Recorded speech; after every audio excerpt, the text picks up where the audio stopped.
Hello friends, welcomes you all on MA Igniter. Today I am also continuing arc welding defects. Now in this video I am going to discuss with you another weld defects which is blow hole and porosity. It is also very important from interview points of view और इस defects से related काफ़ी question interview में पूछे जाते हैं कि blow whole क्या है, पोरोसिटी क्या है, what is the difference between blow hole and porosity. आपको आइडेंटिफाई भी कराया जाएगा कि बताइए ये कौन सा हो डिफेक्ट्स है और ये कौन सा डिफेक्ट्स है। तो बिकॉज ऑफ दिस रीज़न आप लोगों को इस जो डिफेक्ट्स है इसको जानना पहचानना बहुत ही ज़रूरी है। इस लेक्चर में मैं टोटली इसी के ऊपर बात करूंगा, इसके कॉजेज रेमेडीज़ के बारे में, इसको कैसे आइडेंटिफाई किया जाता है, ये क्या होता है, ये सारा डिस्कस करूंगा इस वीडियो में। Let's move ahead and blow hole और पोरोसिटी के बारे में हम लोग जानने की कोशिश करते हैं दोस्तों। तो सबसे पहले हम लोग ब्लो होल के बारे में जानते हैं कि what is blow hole and how to define it. Question interview में पूछता है कि ब्लो होल क्या है, यानी कि व्हाट इज़ ब्लो होल, या फिर आप ब्लो होल से क्या समझते हैं। तो दैट इज़ वहाँ पे हम लोग को बताना पड़ता है कि it is a larger diameter hole inside a weld और on the surface of the weld bead caused by gas entrapment. कहने का मतलब ये है कि ये एक बड़े व्यास का होल होता है, लार्जर डायमीटर होल, यानी कि बड़े व्यास का होल होता है जो कि वेल्ड बीड के अंदर होता है या फिर वेल्ड सरफेस पे होता है, वेल्ड के सरफेस के ऊपर होता है। और ये किसके द्वारा होता है, किस कारण से होता है, कॉज्ड यानी कि कारण, किस कारण से होता है, gas entrapment. This is a most important point in blow hole और पोरोसिटी कि गैस एंट्रैपमेंट क्या होता है। सबसे पहले हम लोग ये समझ लेते हैं कि गैस एंट्रैपमेंट क्या होता है। दोस्तों एंट्रैपमेंट का मतलब होता है, मैं आप लोगों को बता दूं, एंट्रैपमेंट यानी कि फंस जाना, है ना। एंट्रैपमेंट यानी कि फंस जाना किसी चीज़ में, जैसे जाल में फंसना, उसी तरह से इंट्रैप हो जाना यानी कि फंस जाना। किसका फंस जाना, गैस का फंस जाना। तो दोस्तों जैसा कि आप लोग, सबसे पहले आप लोग को पता होगा कि जो हमारे इन्वायरमेंट में एटमॉस्फेरिक जो गैसेज हैं, मैं यहाँ पे लिख देता हूँ, वायुमंडल में जो गैस हैं जिसमें नाइट्रोजन, ऑक्सीजन, कार्बन डाइऑक्साइड और आर्गन सबसे अत्यधिक मात्रा में पाया जाता है। दोस्तों नाइट्रोजन, ऑक्सीजन, कार्बन डाइऑक्साइड और आर्गन, इसे हम लोग वायुमंडलीय गैस बोलते हैं या फिर इंग्लिश में एटमॉस्फेरिक गैस बोलते हैं। दोस्तों ये सबसे ज़्यादा पाया जाता है हमारे वायुमंडल में, जो कि अभी मैं लिख देता हूँ कितना कितना परसेंटेज पाया जाता है। नाइट्रोजन जो है वो लगभग 78.08% पाया जाता है और ऑक्सीजन जो है वो 20.94% पाया जाता है। कार्बन डाइऑक्साइड जिसे हम लोग CO2 कहते हैं वो 0.035% पाया जाता है और आर्गन जो गैस है वो है दोस्तों 0.93% पाया जाता है दोस्तों। तो सबसे ज़्यादा जो वायुमंडल में जो गैसेज हैं, जो हमारे आसपास जो गैसेज हैं, वो सबसे ज़्यादा नाइट्रोजन गैस है 78%, उसके बाद ऑक्सीजन है 20, यानी कि हम लोग कह सकते हैं 21% दोस्तों। तो अभी हम लोगों ने क्या देखा कि हम लोगों ने वायुमंडलीय गैस को देखा, यानी एटमॉस्फेरिक गैस देखा कि हमारे एटमॉस्फेयर में कौन से गैसेस की मात्रा कितनी है और वो कितने होते हैं, मतलब मेजरली यही है। इसके अलावा भी और सारे गैसेस हैं लेकिन उनकी जो परसेंटेज है वो बहुत ही कम है। तो मेजर जो गैसेस हैं ये यहीं 4 हैं। चलिए अब आगे बढ़ते हैं। अब हम लोग गैस इंट्रैपमेंट को समझते हैं। हमने ये समझ लिया कि जो हमारे वायुमंडल में है कितने टाइप के जो गैस हैं और वो उनकी परसेंटेज कितनी है, उसमें सबसे ज़्यादा हमारे वायुमंडल में कौन सा गैस पाया जाता है। तो गैस इंट्रैपमेंट की बात करें तो गैस इंट्रैपमेंट यानी गैस का फंस जाना। अब कहाँ फंसता है ये चीज़ को समझेंगे दोस्तों। जैसा कि हम लोग जानते हैं कि जब हम लोग वेल्ड बीड को, किसी भी दो मेटल को जब जोड़ने की कोशिश करते हैं या फिर जोड़ते हैं दोस्तों वेल्डिंग के द्वारा, तो क्या होता है कि इसमें क्या होता है कि ये जो मेटल है वो क्या होता है, मेल्ट हो जाता है। ये जो मेटल होता है, वेल्ड पूल जो होता है, ये क्या होता है, मेल्ट रहता है, मोल्टेन स्टेज में रहता है ये, है ना। इसमें क्या होता है कि वर्कपीस के साथ साथ हमारा फिलर मेटल भी पिघलता है, मोल्टेज स्टेज में रहता है दोनों। तो अब इसमें क्या होता है दोस्तों कि जब ये लिक्विड स्टेट या फिर मोल्टेन स्टेज में रहता है तो उस स्थिति में क्या होता है, जब हम लोग वेल्डिंग करते हैं तो वेल्डिंग तो हम लोग क्या करते हैं कि किसी रूम में करते हैं या लैब में करते हैं, तो उस लैब में हमारे इस वेल्ड बिट के चारों तरफ जो गैसेज हैं वायुमंडलीय गैसेज रहेगा, वायुमंडलीय गैसेज। अब वो वायुमंडलीय गैसेज क्या करेगा दोस्तों कि जब हम लोग वेल्डिंग स्टार्ट करेंगे, इस तरह से समझ लीजिए, इस तरह से ये वाला गैसेज, तो यहाँ भी क्या है, वायुमंडलीय गैसेज हैं। जब हम लोग वेल्डिंग कर रहे हैं उस दौरान ये वायुमंडलीय गैसेज अगर इस ग्रुप से बाहर नहीं निकला या फिर इस ग्रुप में रह गया, फंस गया, इंट्रैप हो गया, तब वो क्या करता है कि जब वेल्ड बिट बनता है तो उस दौरान ये क्या करता है, एक डिफेक्ट बनाता है जिसे हम लोग ब्लो होल कहते हैं। अब मान लीजिए कि इतना एरिया में गैस भरा हुआ है और ये गैस यहीं पे रह गया, बाहर नहीं निकला, इंट्रैप हो गया, इसमें फंस गया, वेल्ड बिट में फंस गया। ये वेल्ड बिट है, वेल्ड बिट है, ठीक है। तो अगर इस वेल्ड बिट में ये फंस गया ये गैस, अब ये गैस कोई सा भी हो सकता है, नाइट्रोजन भी, ऑक्सीजन भी, कार्बन डाइऑक्साइड भी, आर्गन भी, कोई सा भी हो सकता है। तो अगर ये गैस इसमें फंस गया और निकला नहीं, बाहर नहीं निकला, तो उससे क्या होगा कि यहाँ पे हमारा वेल्ड डिफेक्ट्स आ जाता है दोस्तों, ठीक है। तो इसी वजह से इसे ही गैस इंट्रैपमेंट कहते हैं, वेल्ड बिट में गैस इंट्रैपमेंट, यानी कि वेल्ड बिट के अंदर गैस का फंस जाना, ठीक है दोस्तों। तो शायद आप लोगों को समझ में आ गया होगा कि हमारे अब यहाँ पे गैस, कौन सा गैस फंसता है, एटमॉस्फेरिक गैस फंसता है ना। तो इसी, अब ये एटमॉस्फेरिक गैस क्या हो सकता है, नाइट्रोजन भी हो सकता है, हाइड्रोजन भी हो सकता है, कार्बन डाइऑक्साइड, लेकिन मोस्ट प्रोबेबली नाइट्रोजन गैस होता है, क्योंकि नाइट्रोजन गैस की जो परसेंटेज है वो बहुत ज़्यादा है, इस वजह से, या फिर कार्बन डाइऑक्साइड होता है। ये दो गैसेज सबसे ज़्यादा, ये दोनों गैसेज के फंसने का चांस रहता है वेल्ड बिट के अंदर दोस्तों। और जब ये फंसता है तब फंसने के बाद क्या होता है कि ये जो जब वेल्ड बिट सॉलिडिफाई होता है, सॉलिड होता है, तो इतना दूर तक क्या होता है, मेटल नहीं होता है, गैस होता है। और ये गैस क्या होता है कि जब ये सॉलिडिफाई हो जाता है तो यहाँ पे एक होल बना देता है, और इसी होल को हम लोग क्या कहते हैं, ब्लो होल कहते हैं दोस्तों, ठीक है।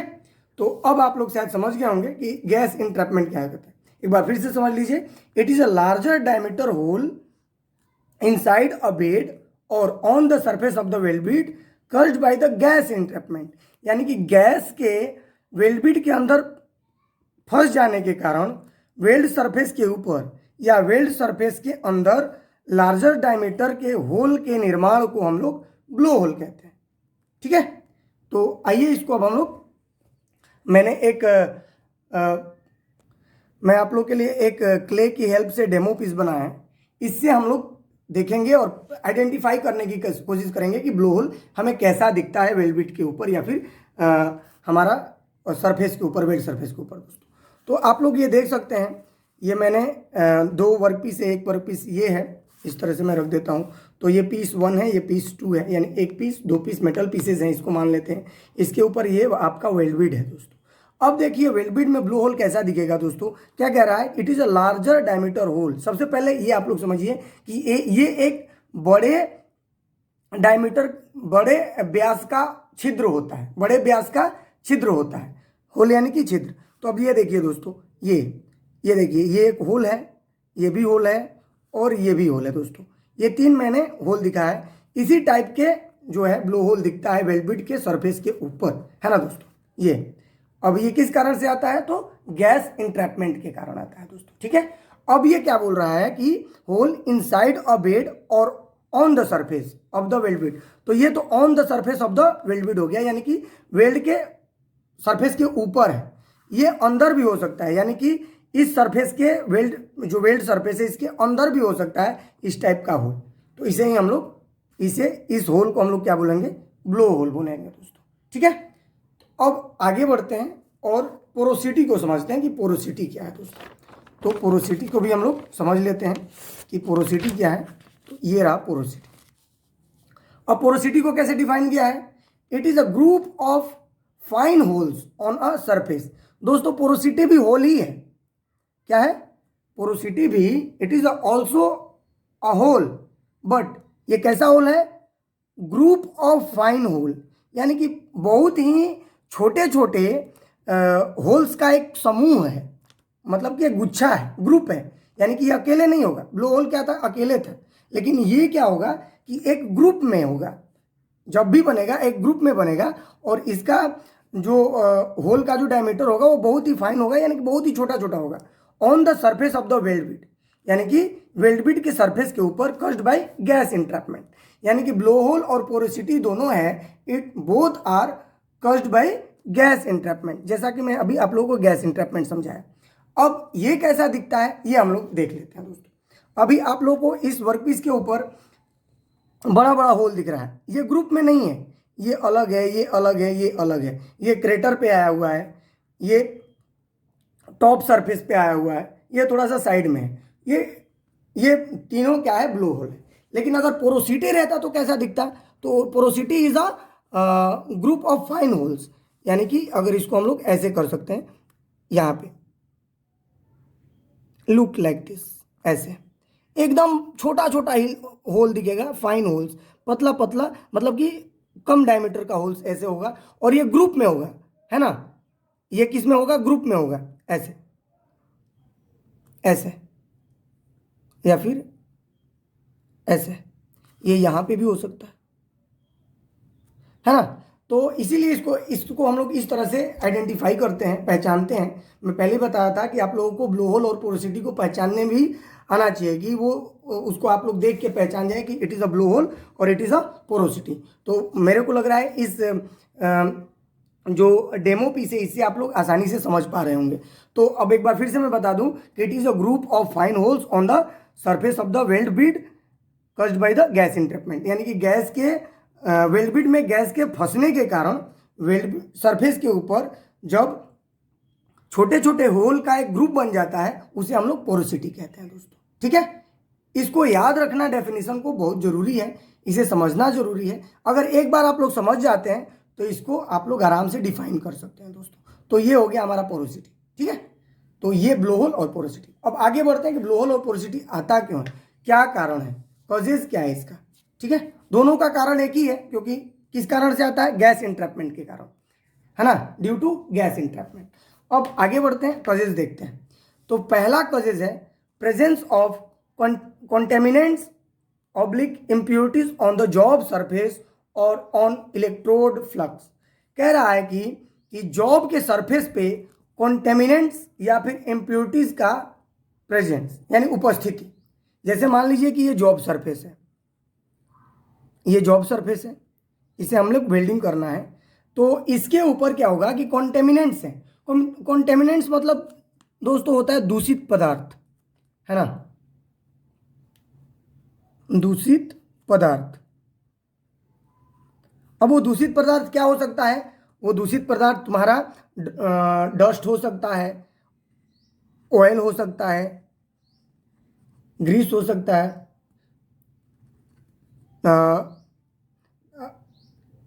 डर्ट हो सकता है, रस्ट हो सकता है, पेंट हो सकता है। ये जितने भी चीज़ मैंने बताया इसको हम लोग कॉन्टेमिनेंट्स बोलते हैं। Oil, grease, dirt, rust, paint, it is considered as a contaminants या फिर इम्प्योरिटीज।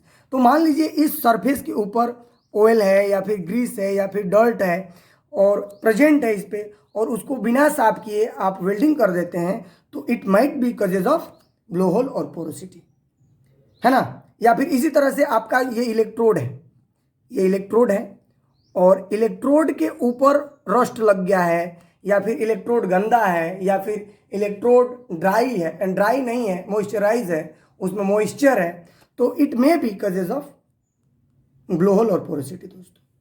तो ये पहला कारण हो गया कि यदि जॉब सरफेस के ऊपर दूषित पदार्थ लगा हो या दूषित पदार्थ की उपस्थिति हो, दूषित पदार्थ जैसे oil, grease, dirt, rust, paint आदि लगा हुआ हो, तो अगर ये एक ब्लो होल और पोरोसिटी का कारण बन सकता है दोस्तों।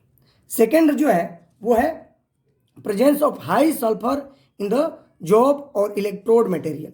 कह रहा है कि जैसे मान लीजिए कि ये वर्कपीस है, इस वर्कपीस के अंदर सल्फर का जो मात्रा है वो ज़्यादा हो जाना है, मान लीजिए हाई सल्फर इसमें है, इस मेटल में। अब आप सोच रहे होंगे कि पता कैसे चलेगा, ऑयल, डर्ट, ग्रीस, रस्ट का तो पता तो चल जाएगा देख करके कि भाई इस पे है तो इसको हम लोग साफ कर देंगे, लेकिन सल्फर का कैसे पता चलेगा, हाउ टू आइडेंटिफाई कि इस जॉब में सल्फर की मात्रा ज़्यादा है दोस्तों। तो कह रहा है कि यदि जॉब या फिर इलेक्ट्रोड मटेरियल में सल्फर की मात्रा ज़्यादा हो तो भी ब्लो होल और पोरोसिटी आने का कारण हो सकता है, ब्लो होल और पोरोसिटी आ सकता है वर्कपीस में। तो आइडेंटिफाई कैसे करेंगे दोस्तों, इसका हम लोग क्या करते हैं कि सबसे पहले वेल्डिंग करने से पहले कुछ प्रोसीजर होता है, कुछ नियम फॉलो हमें करना पड़ता है। तो उस दौरान क्या होता है कि वर्कपीस को वेल्ड करने से पहले हम लोग लैब में इसकी केमिकल टेस्टिंग कराते हैं दोस्तों। तो केमिकल टेस्टिंग में हमें पता चल जाता है कि उसमें कार्बन परसेंटेज कितना है, आयरन कितना है, सल्फर कितना है, या फिर अदर एलिमेंट्स कितना है दोस्तों। तो ये आप लोग नहीं बताएंगे, ये आप लोगों को क्वालिटी कंट्रोल से पता चल जाएगा कि इसमें हाई सल्फर है या नहीं। ठीक है दोस्तों। तो जब हाई सल्फर, अब हाई सल्फर से क्यों ब्लो होल या पोरोसिटी आता है दोस्तों, हाई जो सल्फर जो है इसका जो मेल्टिंग पॉइंट है, मेल्टिंग पॉइंट जो है वो बहुत ही कम है, बहुत ही लो मेल्टिंग पॉइंट है, वो है 115 डिग्री सेंटीग्रेड। ये सल्फर 115 डिग्री सेंटीग्रेड पे ही मेल्ट हो जाता है, इसका मेल्टिंग पॉइंट है। और बॉइलिंग पॉइंट जो है दोस्तों, यानी कि ये मेल्ट होने के बाद बॉयल हो जाता है, वो 444 डिग्री सेंटीग्रेड पे। यानी कि देखो मेल्ट हुआ 115 पे और 444 पे ये बॉयल हो गया। आपको पता है कि जब जैसे पानी बॉयल होता है तो क्या होता है, भाप बन के उड़ने लगता है। उसी तरह से क्या होता है कि जब वेल्डिंग करते हैं तो बहुत हाई टेम्परेचर लिबरेट होता है ना। तो उस हाई टेम्परेचर से क्या होता है कि अगर इसमें सल्फर की मात्रा ज़्यादा होगा तो सल्फर मेल्ट होकर के या फिर बॉयल होकर के क्या होगा, इसमें से वाष्प बन के निकलेगा, वेपराइज होगा। और वेपराइज होते टाइम अगर वो वेपर बाहर नहीं निकल पाया और फिर इस वेल्ड बिट के अंदर फंस गया, तो आपको पता है कि अगर गैस वेल्ड बिट के अंदर फंस जाता है या फिर गैस वेल्ड बिट के अंदर इंट्रैप हो जाता है तो it might be causes of blow hole और पोरोसिटी। तो इसी वजह से कहते हैं कि अगर सल्फर की मात्रा ज़्यादा हो इलेक्ट्रोड में या फिर वेल्ड मटेरियल में तो ये ब्लो होल और पोरोसिटी का कारण बन सकता है दोस्तों, या इससे ब्लो होल पोरोसिटी आ सकता है। ठीक है। इसी तरह से थर्ड पॉइंट है trapped moisture between joining surface. कह रहा है कि जो ज्वाइंट करने जाएंगे, जैसे मान लीजिए ये एक सरफेस है और ये एक सरफेस है, ये दोनों सरफेस को अगर मान लीजिए ज्वाइंट करना है तो इन दोनों सरफेस के बीच में अगर मॉइस्चर आ गया है, नमी है, तो इस नमी के कारण भी क्या होगा कि ब्लो होल और पोरोसिटी आने का चांस होगा दोस्तों। फोर्थ नंबर है fast freezing of the weld metal. मान लीजिए वेल्डिंग करने के बाद आप इसकी जो फ्रीजिंग है बहुत ज़्यादा तेज़ी से हो रही है, तो उस टाइम में क्या होता है कि माइक्रो स्ट्रक्चर जो वेल्ड बिट का बहुत तेज़ी से चेंज होता है, तो उस दौरान भी क्या होता है, ब्लो होल और पोरोसिटी आने का चांसेस होता है।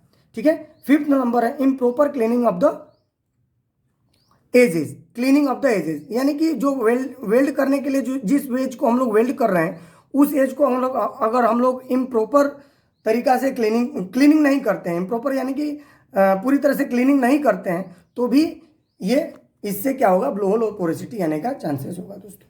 तो ये this all are points related causes of blow hole और पोरोसिटी दोस्तों। ठीक है। ये पांचों पॉइंट जो है वो उसको हम लोगों को ध्यान रखना है, जिससे हम लोग ब्लो होल और पोरोसिटी से बच सकते हैं। इसी 5 कारण की वजह से ब्लो होल और पोरोसिटी वर्कपीस में आता है दोस्तों। अब आते हैं इसके रेमेडीज क्या है ना। रेमेडीज को देखते हैं, रेमेडीज यानी कि इसका उपचार क्या है ना। तो ये रेमेडीज जो है होगा ये प्रिवेंटिव एक्शन होगा, यानी कि वेल्डिंग करने से पहले हम लोग क्या क्या हमें सावधानियां बरतनी चाहिए दोस्तों। तो उसमें रेमेडीज में सबसे पहले ये है कि remove oil, grease, dirt, paint, moisture etc from the job surface. जैसा कि मैं आप लोग बताया था कि पहला कारण क्या हो सकता है, कॉन्टेमिनेंट्स हो सकता है। और कॉन्टेमिनेंट्स के अंदर क्या होता है, यही सब आता है, ऑयल, ग्रीस, डर्ट, पेंट। तो यही कह रहा है कि सबसे पहले आप वेल्डिंग करने से पहले you must remove oil, grease, rust, paint, moisture इत्यादि आप जॉब सरफेस से उसको साफ कर दें, हटा दें, देन आप वेल्डिंग करें। इससे पोरोसिटी के चांसेस कम हो जाते हैं या फिर ब्लो के चांसेस कम हो जाते हैं दोस्तों। सेकेंड है यूज फ्रेश और ड्राइड इलेक्ट्रोड। कह रहा है कि आप लोग हमेशा जब भी हम लोग वेल्डिंग करने के लिए जाएंगे इलेक्ट्रोड से, then we have to use fresh and dried electrode. Dried यानी कि सूखा, मॉइस्चर ना हो, है ना, उस तरह से हम लोग इसको यूज़ करेंगे। अगर इसीलिए हम लोग क्या करते हैं कि हम लोग के लैब में देखे होंगे एक ओवन है जिसमें हम लोग वेल्डिंग करने से पहले इलेक्ट्रोड को डाल देते हैं। जनरली क्या होता है कि जो रेनी सीजन होता है या फिर विंटर सीजन होता है उसमें इलेक्ट्रोड मॉइस्चराइज हो जाता है, उस इलेक्ट्रोड में मॉइस्चर हो जाता है। अब मॉइस्चर की वजह से क्या होता है कि ब्लो होल और पोरोसिटी यानी कि चांसेज होती है दोस्तों। तो हमेशा ये ध्यान रखना है कि हमेशा फ्रेश यानी कि ताज़ा यानी कि बहुत दिन का स्टोर किया हुआ हम लोग इलेक्ट्रोड हमें नहीं यूज करना चाहिए, उसको अवॉइड करना है। ठीक है, हमेशा फ्रेश इलेक्ट्रोड यूज करना है और साथ ही साथ उसको ड्राई करके यानी कि उसको सुखा करके उसमें नमी ना हो उस टाइप का इलेक्ट्रोड यूज करना है। थर्ड है avoid long arc length during welding. जब हम लोग वेल्डिंग कर रहे हो तो उस टाइम ध्यान देना रहता है कि लॉन्ग आर्क लेंथ ना हो, क्योंकि आप लोग पता है कि जैसे लॉन्ग आर्क लेंथ करेंगे तो गैप ज़्यादा बढ़ जाएगा और जब गैप बढ़ेगा तो उस टाइम में गैस इंट्रैपमेंट का चांस बढ़ जाता है वेल्ड बिट के अंदर दोस्तों। तो ये भी आप लोगों को ध्यान देना होगा। फोर्थ नंबर है use good flux coated electrode, यानी कि हमेशा अच्छे कोटिंग का इलेक्ट्रोड यूज करना चाहिए। कुछ ऐसे इलेक्ट्रोड्स आते हैं जिसपे अनइवन कोटिंग किया गया रहता है, यानी कि उस पर बराबर फ्लक्स का लेयर नहीं चढ़ा रहता है। इस तरह से फ्लक्स का लेयर चढ़ा रहता है दोस्तों, इस तरह से फ्लक्स का लेयर चढ़ा रहता है। तो इस तरह के इलेक्ट्रोड का यूज़ नहीं करना चाहिए, अवॉइड करना चाहिए और हमेशा अच्छी फ्लक्स कोटिंग वाले इलेक्ट्रोड का यूज़ करना चाहिए दोस्तों। तो ये तो हो गया दोस्तों हमारा कॉजेज और रेमेडीज़ कि क्या कॉजेज हैं और क्या रेमेडीज़ हैं। रेमेडीज़ को हम लोगों ने प्रिवेंटिव एक्शन देखा दोस्तों। अब हम लोग करेक्टिव एक्शन देखेंगे कि अगर मान लीजिए कि वेल्ड बिट के अंदर ब्लो होल और पोरोसिटी आ गया, ये ब्लो होल और पोरोसिटी आ गया, आप लोग देख पा रहे हैं कि ये हमारा ब्लो होल है, ये हमारा ब्लो होल है और ये हमारा पोरोसिटी है। अगर आ गया तब क्या करेंगे, कैसे इसको हम लोग इसके ऊपर कैसे हम लोग करेक्टिव एक्शन लेंगे, क्या एक्शन लेंगे।